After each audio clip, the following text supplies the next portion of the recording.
Welcome to Saltwater Reasonings, a listening library of conversations, reflections, and collective knowings. I am Tracy Rogers. Each episode, we gather with thinkers and practitioners across the global south to explore how we know, how we listen, and how we live in relation to one another. In this episode, I am joined by Camille Nakhid, professor at Auckland University of Technology.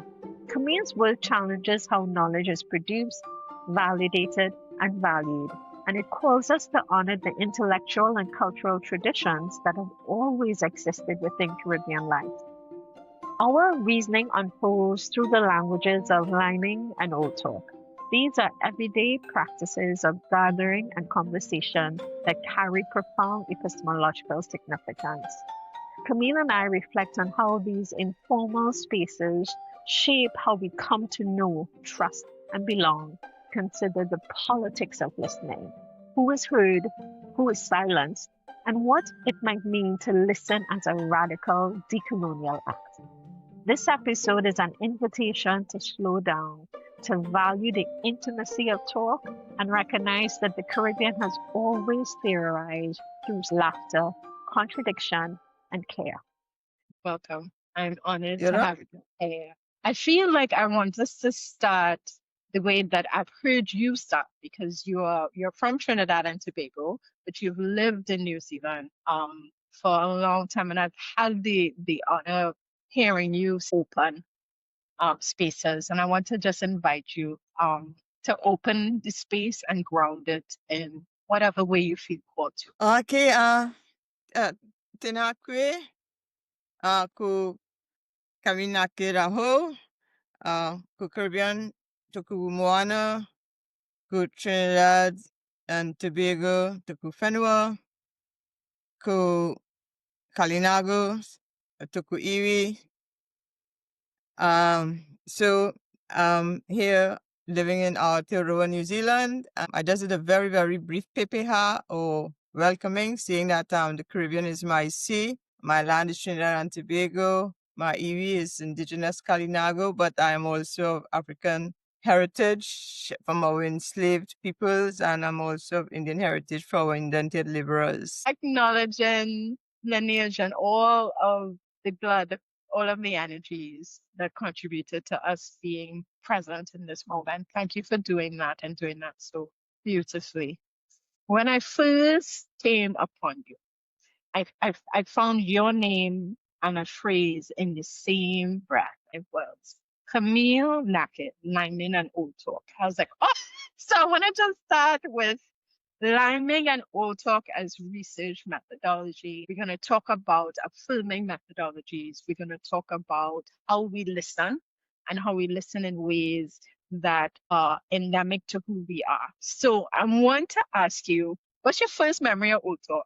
When did you first come into the consciousness of what liming is and what old talk is? And then I want you to just kind of define it, because this is a podcast for people from the global south, and not everyone who's listening is from the Caribbean, and they may not know what liming and old talk is. So a double barrel question.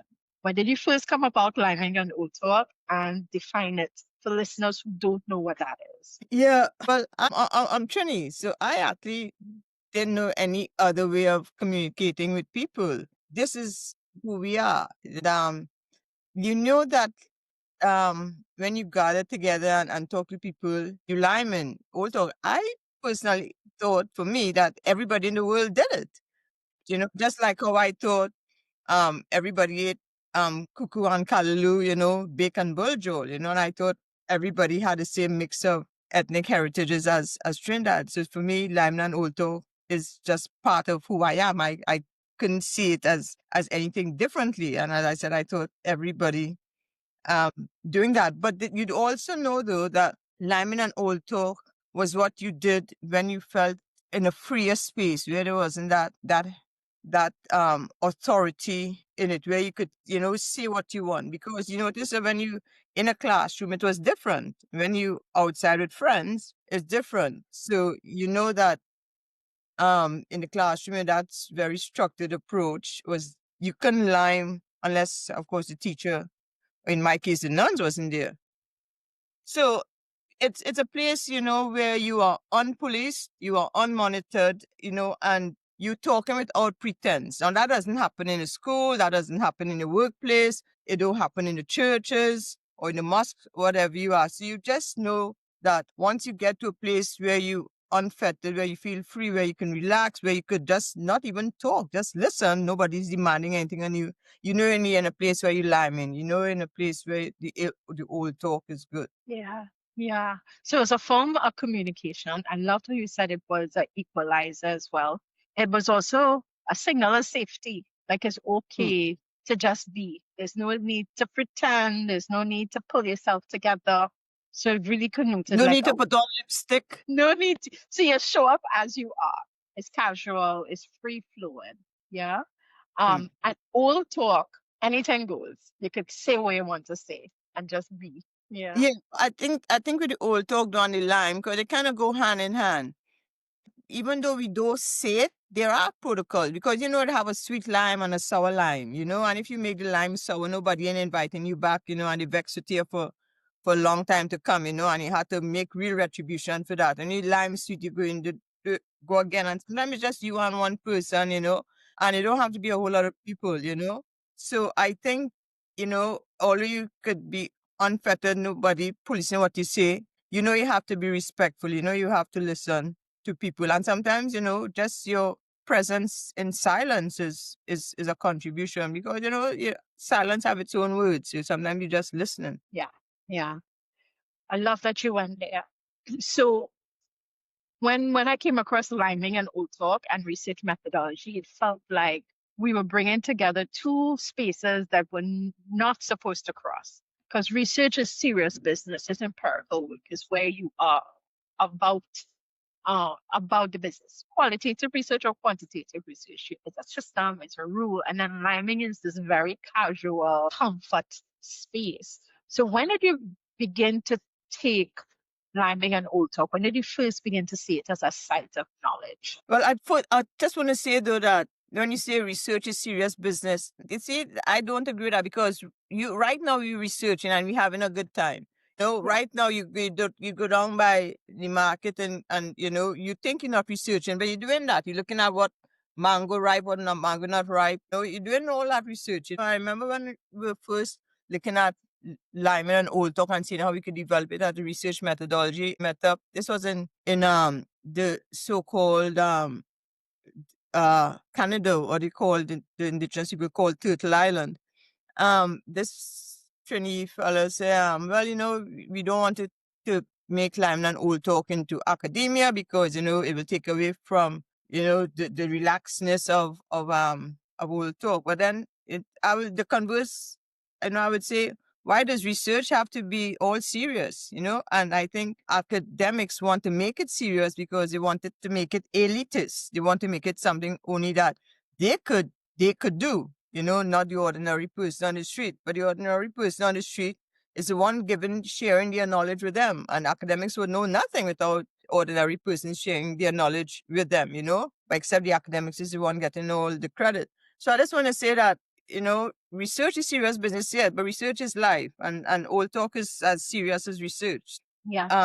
I just want to put those two things. But to get back to your question about when it first came upon me to do it, I was on sabbatical at UWI in St. Augustine quite a few years ago, maybe about 2016, 2017, at the School of Education. And I was presenting there on the different on Kopapa Māori methodologies. Kopapa Māori indigenous ways of knowing and knowledge, and I was sharing discussing specific ways of knowing, like Talanoa. Talanoa is their way of conversing, and I was discussing all of that. And one of the students, she was a postgraduate student, says, how come we don't use our own ways of knowing? And I thought, yeah, actually, why don't we? Here I am in the Pacific, in our Aotearoa, which is the indigenous people called New Zealand, Aotearoa. They're using their own ways, their own protocols, their own tikanga, the customs of sharing knowledges. And why don't we have our own ways of knowing? And I thought about what that young woman asked me, and I thought, yeah, we should do that.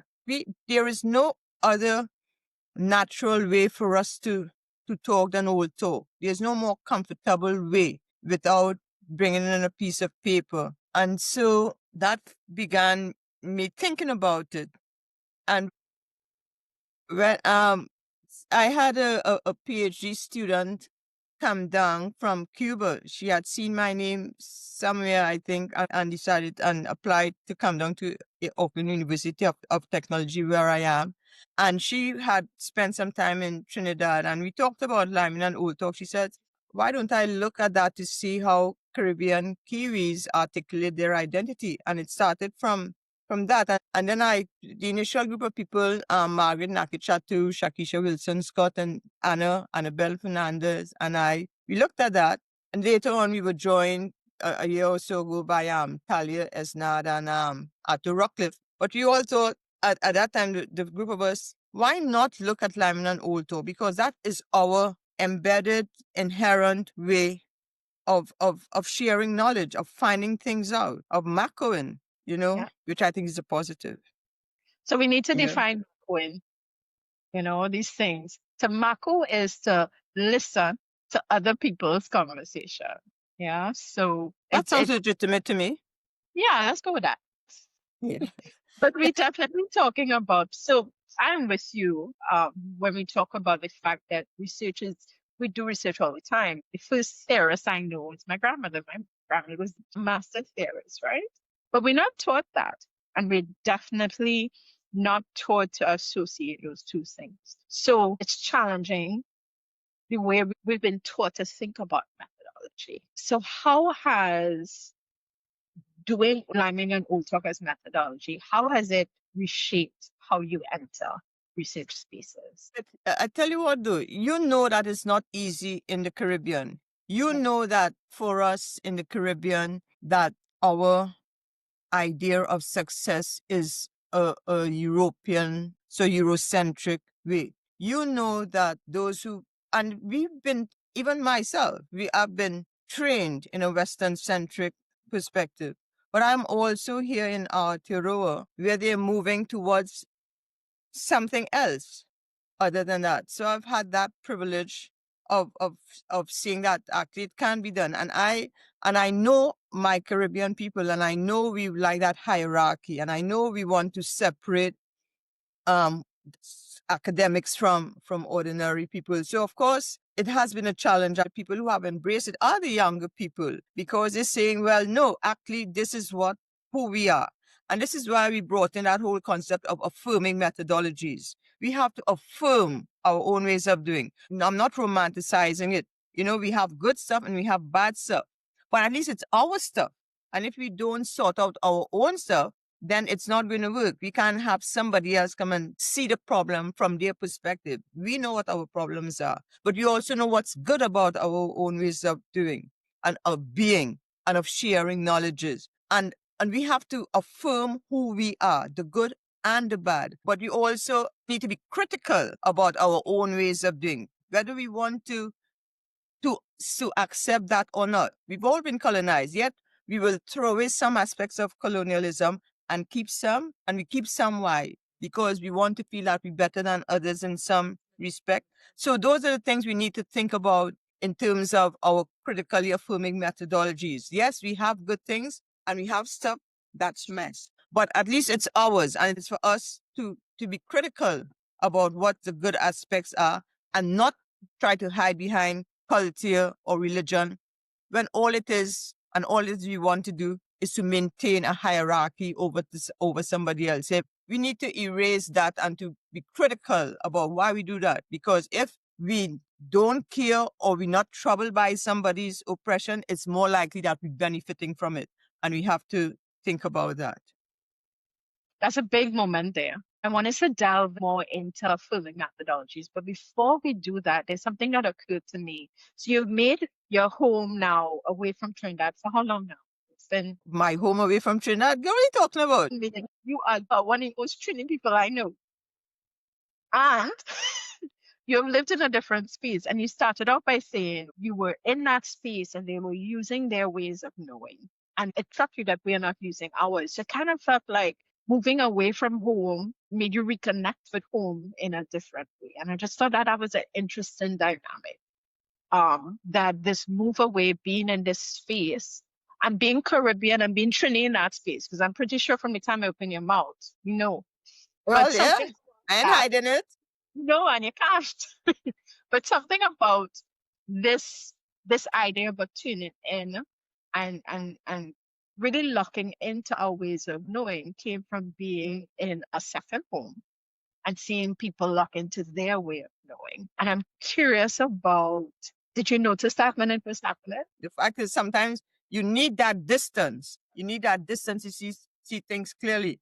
I know Samoans have an approach called Fafalitui, which is looking at the different perspectives. There's a perspective of people from the mountain top. There's a perspective of the people in the coconut tree. There's perspective of the people in the vaca or the canoe near the river, in the river where they can see the fish. And all perspectives are valid. The closer you are to the fish, you're only seeing that.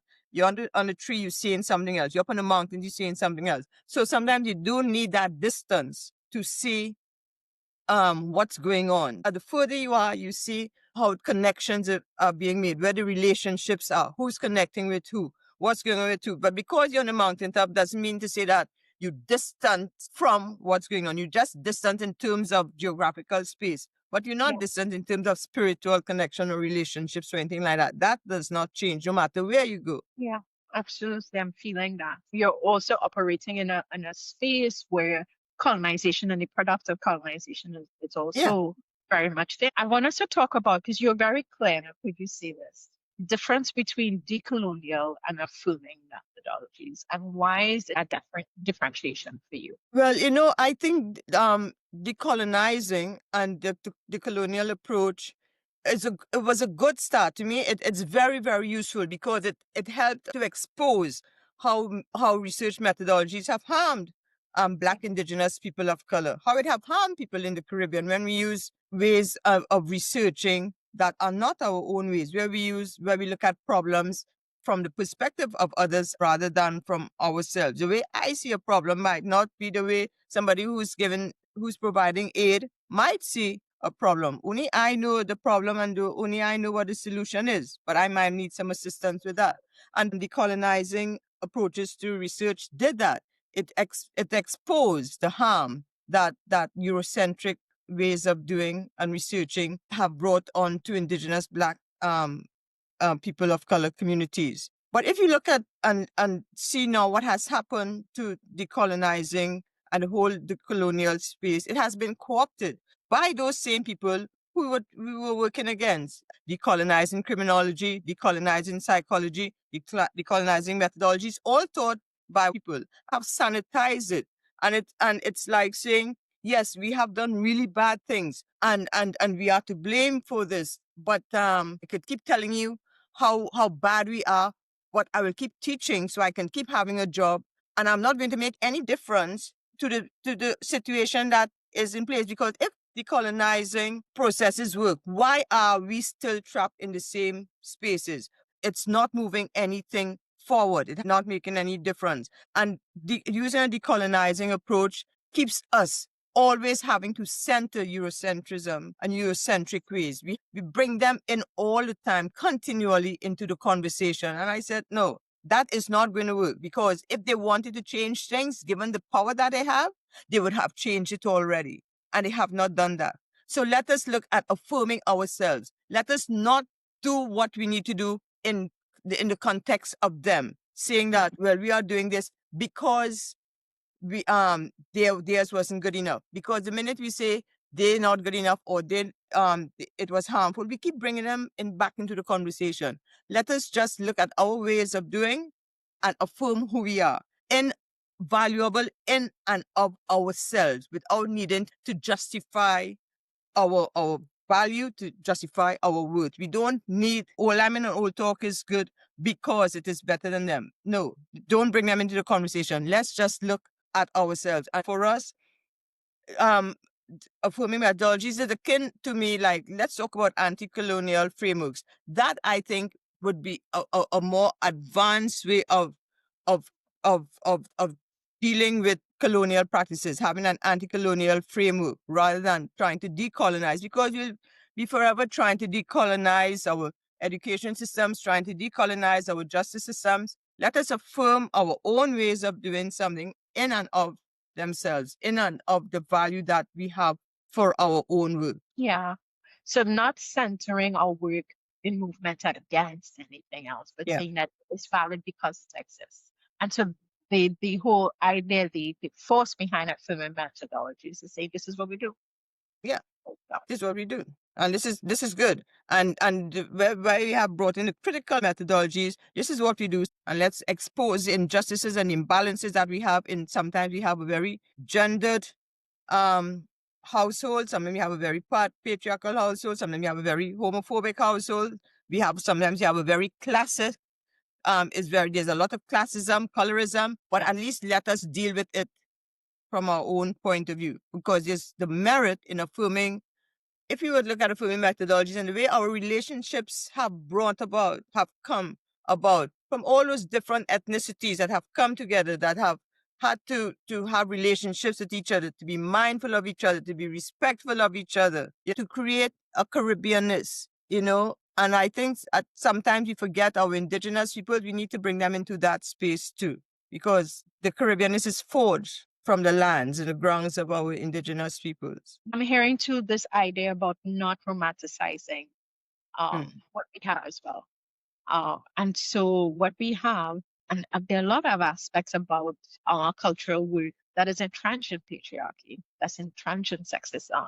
And again, it resonates with me that moving away from better than, like, let's examine what we have based on what we have. Yeah. There is a way in which, when I think about Lyman and Wood talking, I think about affirming methodologies. It speaks to relational trust. I work in Jamaica, and I tell my students all the time, you're going to do interviews, do it in patois, or document, understand. And I was like, yes, right.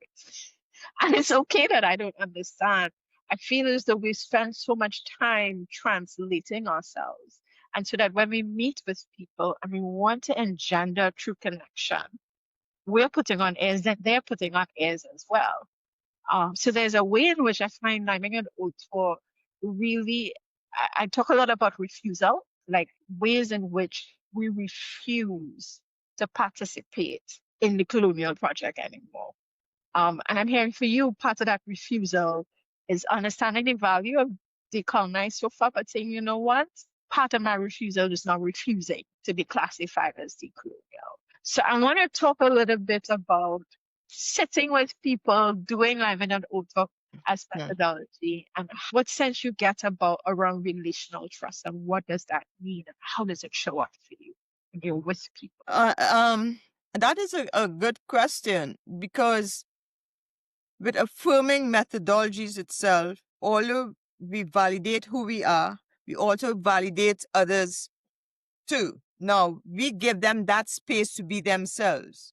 And this is when I know a student had asked, but what about the Europeans who have colonized? I said, no, they can validate themselves respectfully in their spaces, the same way that I respect their spaces. But it is when they try to usurp, when they try to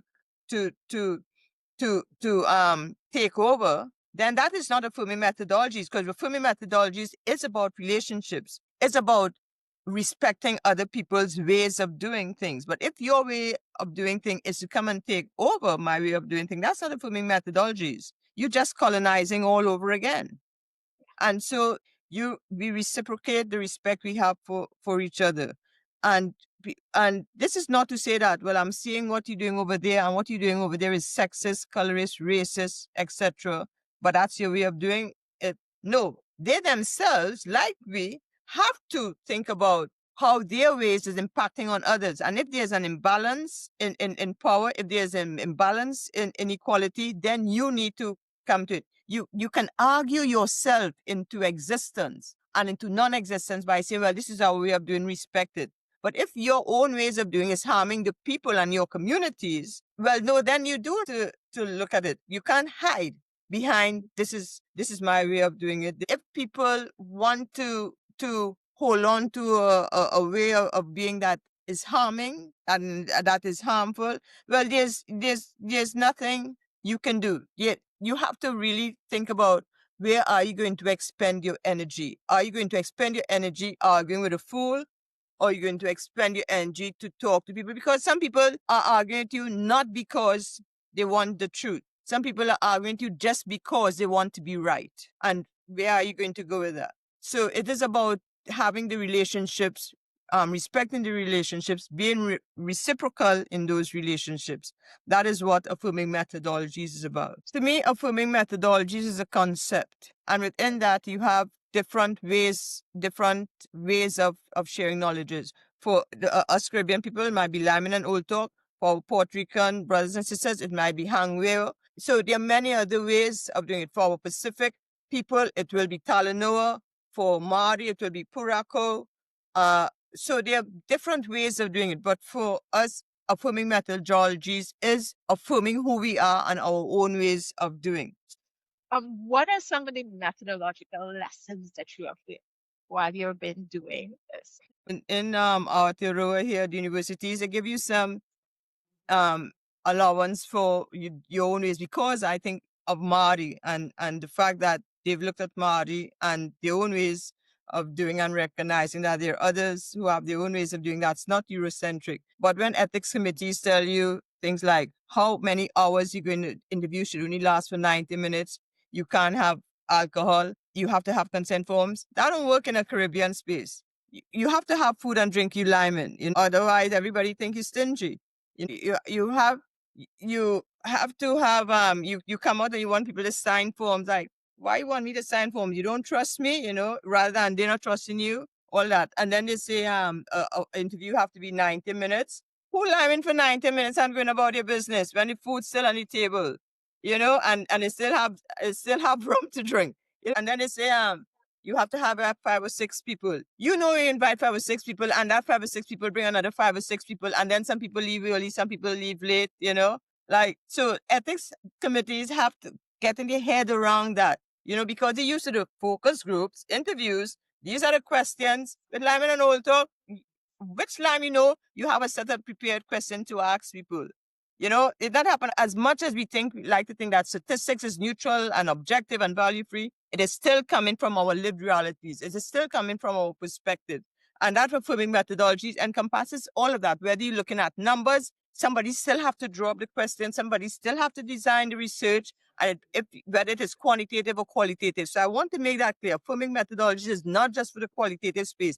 It's for research. However you do research, mixed methods, quantitative, qualitative, it all encompasses that. So ethics was a big thing with that. But one of the lessons I've learned now, as somebody who teaches postgraduate research methods, you look at my syllabus, the references, the majority of my references are by indigenous Black people of color authors. 1 or 2 might be Pakeha. So I have flipped the script on that. I will teach oral traditions of storytelling, African storytelling, Ubuntu, Māori, Pacific, Caribbean, and I will get students to think about their own ways of doing. And once this semester gone, one student wrote about their own ways of doing, and he talked about Nusru, which was a Chinese way of women only passing on the language and the writing and the language among themselves back in the day, because they couldn't talk about men and politics in front of men. So this was a language taught only by women, to women,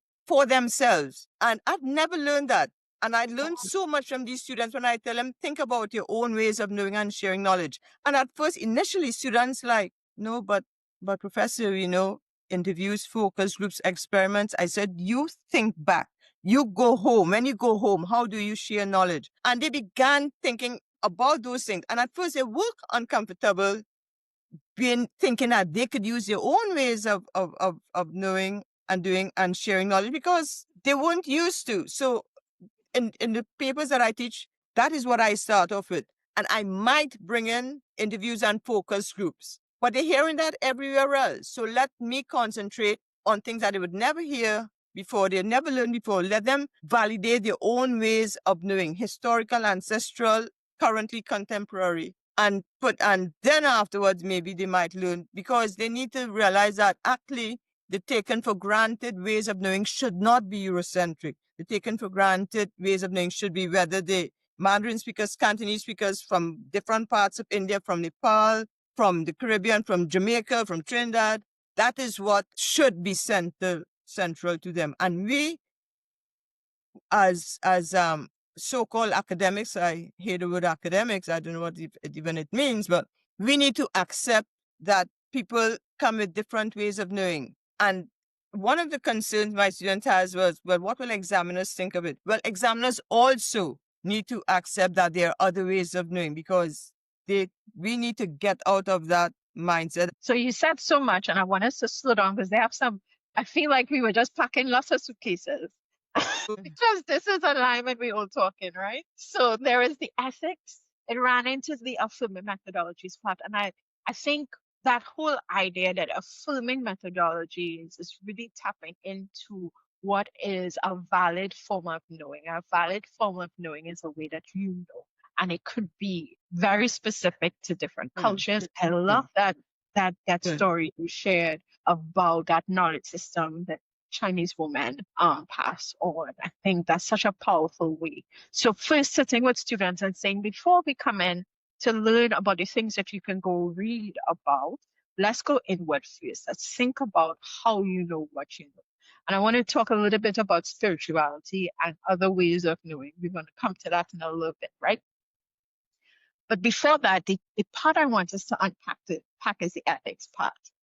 And again, this understanding that affirming methodologies is an orienting space, right? It's not necessarily a method per se, but it is really a philosophy, it's a methodology, a way of understanding what is epistemology, what is ontology, how do we know what we know, what is real, and how do we test that?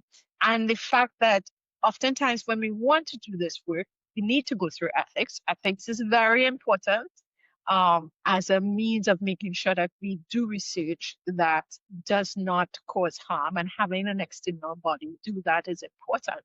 So this is my pet peeve, right? Especially someone who works in trauma and mental health. So there is not a single research proposal that I am going to write that is not going to have risk and vulnerability, because that's just the nature of the work I am doing. And I feel like when we start to police safety, we actually start to close ourselves to learning about certain experiences because we're afraid of the risk that might be associated with that. So that's my issue sometimes around ethics, right? That we are so preoccupied with safety. And then I think to myself, whose safety? Because I don't think we got in the safety of the participants. I think we got in the safety of the institution and liability and risk, which is also a reality of the work that we do as well. So it's complicated.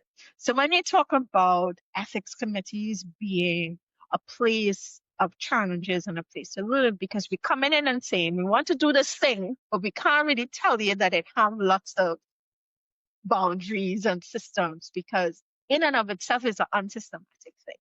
Go in and have a line. When Caribbean people lime in, if you don't have alcohol, they're a little bit concerned. So we have a real clear idea that we can't have alcohol when we do research. I mean, it's unethical.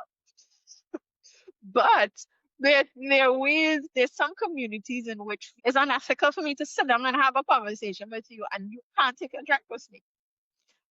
So it's this very, very slippery place. How have you negotiated? It was difficult. When Anna first started it, the ethics committee wanted a 90-minute conversation, wanted written forms, wanted no drinking and alcohol. And we said, no, this is our own way. We want authenticity in our work. We want to know that people are comfortable and trust us. And so we said, okay, we're not going to get written consent form, but we'll ask them oral consent. So we'll ask them, hey, you guys want to talk to us? They say, yeah, man, no problem. So they gave oral consent however they wanted. University also said, okay, you can have whatever drink. You just can't use the funds we give you. to buy drinks, which was fine. Everybody brought their drinks anyway, and I mean, as researchers, we're not going to get anybody drunk, but we know And you that it definitely was, get you drunk. know, Because yeah, how we gonna ask the question? exactly, you know. And then we had a series of microphones, and then we had spaces where if people in the line, they didn't want to talk, they wanted a space without microphones there, or they want, you know how people is break off on their own thing. We let them know, well, if you break off into a space in this room there's a microphone there. If you don't want it, just turn it off. So, you know, we collected all of that. And an important thing too about it is, you know, how we supposed to keep confidentiality with names and all of that. Some people say, no, we want our names. In one of the papers I published, people say, no, I want my name there. Because the truth is, though, if you're going to tell me about something or somebody said something, I want to know who it is who said that. Because if I like you and I trust you and I know you up to some skullduggery, I'm not listening to what you have to say. You know, so sometimes people want, especially in First Nations people, they want to know who said that. Who was the person who said that? Was that a community leader we trusted? Or was that somebody who just got money to do something? So this whole thing about confidentiality and all of that stuff doesn't work for a lot of our communities. Yeah. And so that was another thing with ethics. But one of the things we found out too was that when it came down, now that people share their knowledge with us, now that we meet, and the thing is though, when we said that we were also just part of the people sharing, they said, no, but you are the researcher. No, nobody's going to talk to me unless they could ask me questions too. So while I asking you about you, you asking me about me. And that's how it goes, you know, and people can ask me questions. And then it came down, once we had all this, we thought, well, what do we do with all of these shared knowledges? I thought we can't go back to now a Eurocentric way of what they call analyzing data.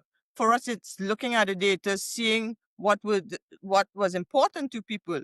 And if, as a researcher, we have all that power in taking all that knowledge, going away with it, and interpreting it in our own way. And that is a real abuse and inequity of power. So what we've looked at the Lyman and Old Talk and what we're developing now, and this is where we've come now, is, well, I'm Lyman, who better, with a bunch of people Lyman with me, who better to understand what is the key things than the people themselves. So I'm not going away and taking anything away. They themselves are saying these are the things that are important. That this is how we want you to write it. And it's not that I'm lazy in analyzing it, but they're telling me the things that are important. They're interpreting it as a group more for themselves, or even if I align with just one person, they are doing that.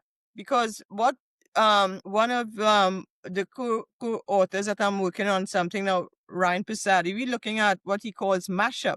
And mashup is a way of is an analytical way of looking at knowledge people share with you. So we're letting the same people who share their knowledge with us be the ones who tell us, this is what we found valuable, this is what we want you to present, this is what we recommend, this is what we think is important, this is what it should be emphasized. And we want our names to it, or we don't want our names to it. There's really, I see it now, this communal epistemology in this sense. So we are arranging a line to collect the data, but we analyzing the data in a line as well. And by extension, we disseminating the data in a line as well. So, and we're recording the data. So are there certain types of research that you would say, like in an old talk, can't work for this? Do you think it's something that could work for anything? I would think in spaces where I've just completed research talking to what in our theory over here, they have the word ethnic. Ethnic refers to people like you and me, people that aren't indigenous or from the Pacific, and or from the European nations. So I was looking at ethnic parents of our LGBTQ children. Now, that is a space where I wouldn't think a Lyme as such would be appropriate, because it's a very raw space. And even though I know a Lyme can hold that level of sensitivity in a space, in some conversations and some contexts, it really has to be just a one person talking. In spaces like that, where people initially don't want to talk to you, where people don't want to talk about it, where people don't want to acknowledge anything, it's just a space where you just sit and listen. Like when I think about, I was find there's some community spaces that there's so much data, there's rich data. So years ago, I was part of a project that used invisible theater in bars we were doing research around transsexual abuse, incest, and how the community often knew about incest and so what we would do, we had actors who would train and they would actually go into this space and start this conversation. And so it's invisible theater. Eventually we will unmask. It's a very long process and there are things put in place. And of course, we get consent retrospectively because people don't know that it's happening. But I found that kind of free space is such a rich place. So places like barbershops, places like they have so much philosophizing that often goes on outside bars, in community spaces. I feel there's so much that can be touched like that. But it always, for me, feels problematic to write it up now because now I'm going to write a journal and going to ask you questions, right? Yeah. Where's my interview guide? You know, how did I know that this was the direction that we were going in, right? But so there are these very ticklish spaces. So one of the things I know for sure is that we think having a culturally appropriate or relevant form of doing research is really needed. I'm not always sure how to do that and still produce knowledge that has to work its way into policy sometimes, that has to work its way around funding. So it feels very ticklish. I'm very drawn to Liming and because as I said, that's what we're doing, right? And it feels right and rich. But I sometimes feel like, oh, but where are the lines? Yeah, no. I mean, I agree with you because you want your work to go somewhere. And if the gatekeepers are people that saying, nope, tick, no, this doesn't tick the box, this doesn't tick the box, you left with it, and at the end of the day, you say, oh, I might as well do it the way they want. But you see, change needs to happen. It can't just happen in our own vacuum, in our own echo chamber. It needs to happen throughout. It needs to ripple through. And if we think the gatekeepers are going to be there and the lions at the gate, and you say, oh, well, no, I'll just go back, you wouldn't get anywhere. They also need to make that change, because when Anna did that and pushed back on it and got through, then the next student that I had, ethics committee, yep, this was done before. When a student did African oral tradition of storytelling, they had not heard of it before. They gave the student a lot of pushback. But since then, so many students at the university are now using African oral tradition of storytelling. Nobody bats an eye, and so there is always that. But you do have to have a supervisor, an academic, or somebody, a researcher, who will stand their ground. You do need to teach people on the ethics committee. It's a learning process, and if people don't want to learn, that says more about them than about you. And as you were talking I was thinking maybe it can also be useful to have different ethics committees speak to each other as well, because you have universities who have that experience. I don't necessarily think that all of the energy is to prevent you from doing work. They're really trying to preserve safety the best way they know how they've been taught to do this work. So maybe that's also some space for us to start pushing boundaries and developing that of course. And I haven't looked at that. We do faculty exchange, we do student exchange, but we don't have conversations amongst ethics committees. No, I agree with you, because I think the reason that our students were able to get their work through, me as a researcher doing work was able to get it through, is because there were people willing to say, yeah, okay. Even me as a lecturer there, students will come and would say something else, and I thinking that's going to work. They said no, and I open up to that. I listened and said, oh, okay. They teach me too. And you have to learn about that. I learned so much about so many things that have happened, things that I didn't know about. But you have to be open to learning. And why not? Why would you just only hold on to the knowledge that you have? Because it does get stale and it does get stagnant. Yeah. Oh, full conversation. So as we start to wrap up, I guess I want to ask you, what are you still unlearning? What am I unlearning? Oh my gosh, there's so much I'm unlearning. I'm unlearning. Well, it's more like, what new am I learning? I'm learning that they're saying they will take you there, but don't bring you back. Friends will take you, but they ain't gonna bring it back. Yeah, I'm learning. I'm unlearning my thoughts around that sometimes maybe they don't know their way back. So rather than me get vexed about it, just know that people have their stopping points, their limitations. This is their energies. This is as far as they can go. You know, I'm unlearning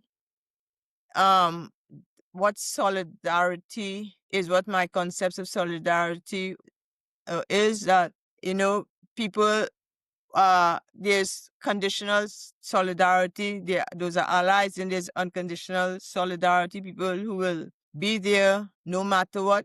I'm also unlearning the fact that can't retire. I'm thinking, I'll just retire and just, go out into the garden and do gardening, and realize I actually don't like gardening. And but I'm learning too that you can only do your best. What did Maya Angelou said? Do your best until you know better. When you know better, do better. I feel like So these are like life lessons and research lessons and academic lessons and professional lessons. When I yeah, but think about you human know what? methodology, Last semester, one of my students, when I was teaching about Lime and Notok, he said, Camille, you know what? I realize your classes are like limes. You let us talk over each other. There's no hierarchy. We say what we want. We bring in things. We bring people into this conversation. You bring us chocolate biscuits. We just talk, your classrooms are like limes. And I hadn't actually really looked at it that way, yeah, um, but I'm also learning that some people are just more comfortable in the safety of of of of the traditional learning that they have. That And I have to be aware and be patient with that. That for some people it's hard to venture out. yeah. And Oh, but if and they do, just be there to hold their hand, and walk them through it. And what I've learned is listening to the voices of my mother and grandmother, because they yeah, still talk to you. Don't shut them out. But the one thing I want to know, one thing I want to do leave it is this Lyman and Old Talk is nothing that we created. It's nothing yeah, new. All I did and all we did was put it on paper. But this has been in our DNA, our Caribbean DNA, from time eternity, ever since the Caribbean, the African, and the Indian, and the Kalinagan, all these people came together. It's been there.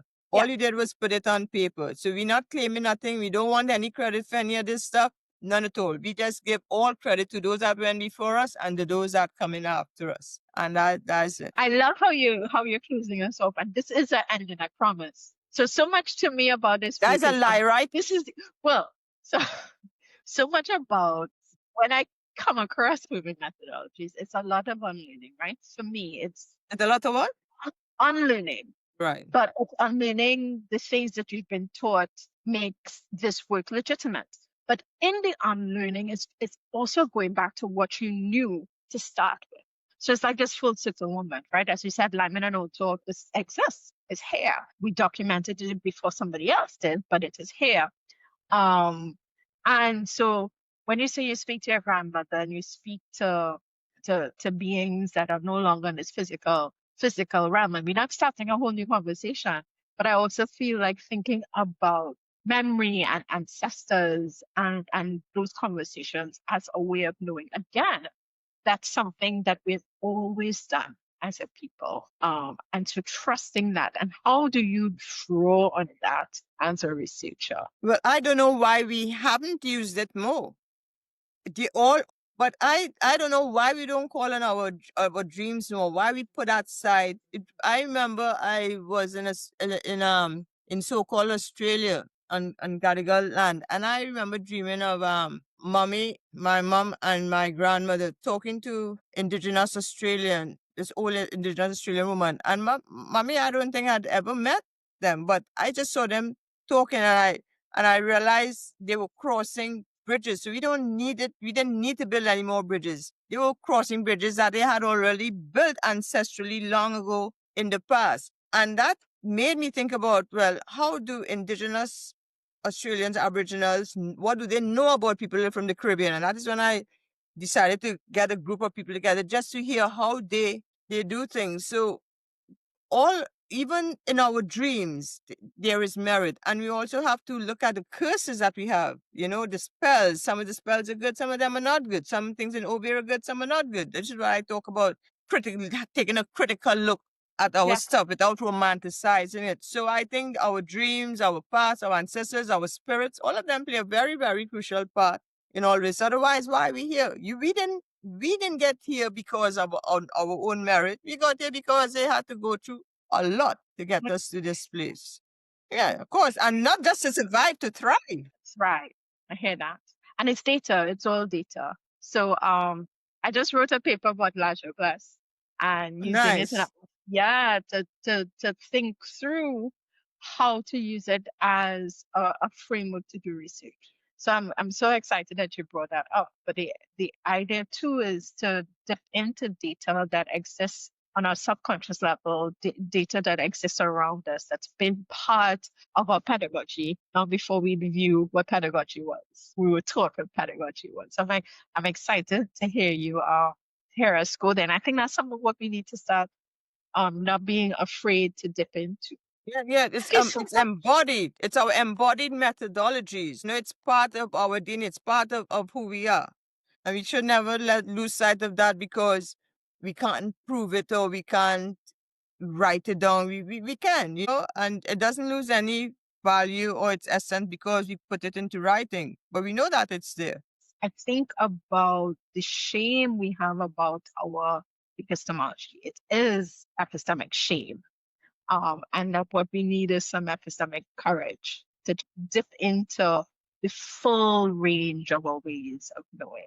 Even some of the ways that have been demonized and villainized, but just because it's our fault. We worry too much about what we call respectability politics. How is it going to look to people? What are people going to say? Like, what are they going to say? It's this is who we are. I mean, this is who we are, and we should be proud of that.